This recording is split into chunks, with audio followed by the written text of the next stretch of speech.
신용환 교수님은 지난 윤석열 캠프에서 어떤 역할을 하셨죠? 정책 총괄지원실장으로 대통령 후보께 직접 정책에 대해서 보고드리고 또 전략조정회의, 일일 상황 점검회의 등 중요 회의에 참석했습니다. 예, PPT 1번을 보면 캠프 때부터 선관위를 불신하고 있었다라는 그런 문건을 공개하셨는데요. 여기에 보면은 집계 과정에서 컴퓨터 알고리즘을 조작한다. 이럴 수 있다라는 거고, 그리고 검증은 서버 확보와 로그인 기록 확보를 통해서 해야 된다. 이렇게 돼 있는데, 그러면 이 캠프 때부터의 생각이 지금까지 이어져 온 거라고 봐도 되겠습니까? 네, 부정선거 관련 관리대책이라는 문건입니다. 캠프 때도 지금 저 빨간 박스 보시면 검증 과정에서 서버를 확보해야 된다, 로그인 기록을 확보해야 된다. 이것 그대로 이번에 선관위에 군인들이 들어간 것을 보면 좋습니다. 대선 때 생각이 그대로 이어져 온 것 같습니다. PPT 2번을 보겠습니다. 이것은 유경준 의원이라고요. 국민의힘 전 의원입니다. 통계청장 출신입니다. 1월 21일 날 중앙일보에서 인터뷰를 했어요. 그 내용이 뭐냐면 지난 대선 직후인 22년 4월경에 윤석열 대통령하고 부정선거 음모론에 대해서 설전을 벌였다라는 거고, 그때 윤석열 대통령의 내용이 뭐냐면 자신이 5%에서 10%를 이길 선거인데 부정선거 때문에 간발의 차이로 이겼다. 그러니까 부정선거라라고 주장했다고 합니다. 그러면서 이번 인터뷰에서 이렇게 얘기하고 있어요. 통계학의 기본도 모르는 말도 안 되는 소리라고 일축하고 있습니다.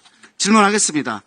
지난해 PPT 3번을 보면은 지난 대선 직전에 이준석 대표도 10% 차이로 승리한다고 이렇게 자신하고 있거든요. 그래서 묻습니다. 윤석열 후보와 이준석 당대표가 10% 차이로 이긴다라고 하는 근거가 무엇이라고 생각합니까?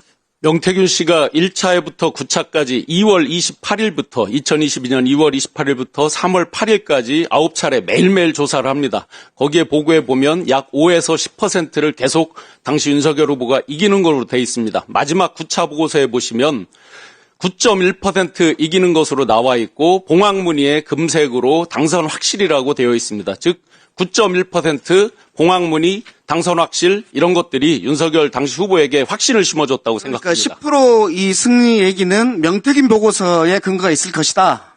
상당히 그 근거에 기초해서 그렇게 확신했다고 생각합니다. 예, 저는 윤석열 대통령이 부정선거 때문에 계엄을 한 것이 아니라 계엄 후 이유를 만들기 위해서 부정선거에 핑계를 댔다고 생각합니다. 왜냐하면 오늘 나왔던 여인영 방첩사령관에게 보고했던 문서에도 부정선거의 가능성이 없다라고 돼 있고, 윤석열 자신의 친구인 사무총장도 그럴 가능성이 없다고 하는데 계속해서 이걸 얘기하는 것은 이것을 핑계로 다른 목적이 있었다라고 보입니다.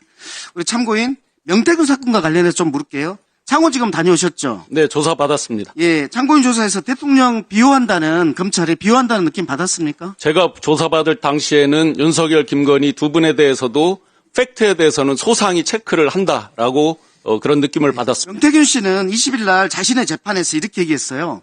검찰이 조사할 때 뭐라고 얘기했냐면 황금폰을 제출하면 우리도 부담이 된다.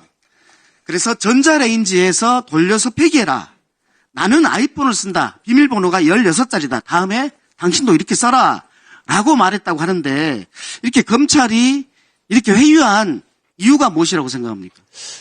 그 명태균 씨 수사보고서가 11월 4일 날 작성되고 2021년 그리고 3일 후에 11월 7일에 윤석열 대통령의 대국민 담화에서 윤석열 대통령이 명태균 씨 관련성에 대해서 완벽하게 부인을 합니다. 그게 일종의 가이드라인이 돼서 수사하는 당국에서 현직 대통령에 대해서 상당한 심적 압박을 받았을 것으로 생각됩니다.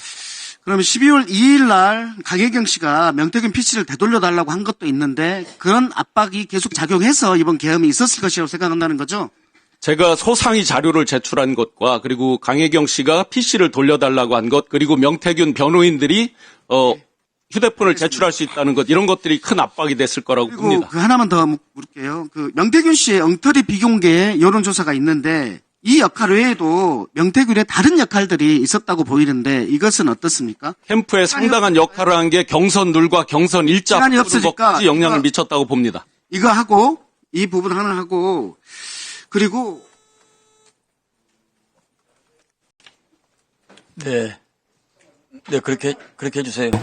이 부분 이방 제가 물었던 이 질문에 대해서 조금 더 자세하게 사례가 있었는지.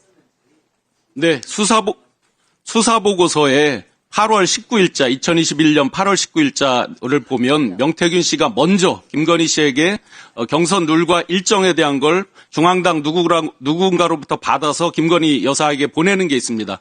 그 내용을 제가 제 파일을 찾아보니까 동일한 파일이었습니다. 그런데 그걸 보내고 나서 룰과 일정이 바뀝니다. 국민의힘 경선 룰과 일정. 그런 것들로 봐서 명태균 씨는 상당히 당에 그리고 김건희 여사 등등의 큰 위상 역할을 갖고 있었다라고 확신합니다. 잠깐. 예, 조력자 수준을 넘어서 함께 공동정권을 자, 증인. 창출한 사람이라고 생각합니다. 이따 추가를 하십시오.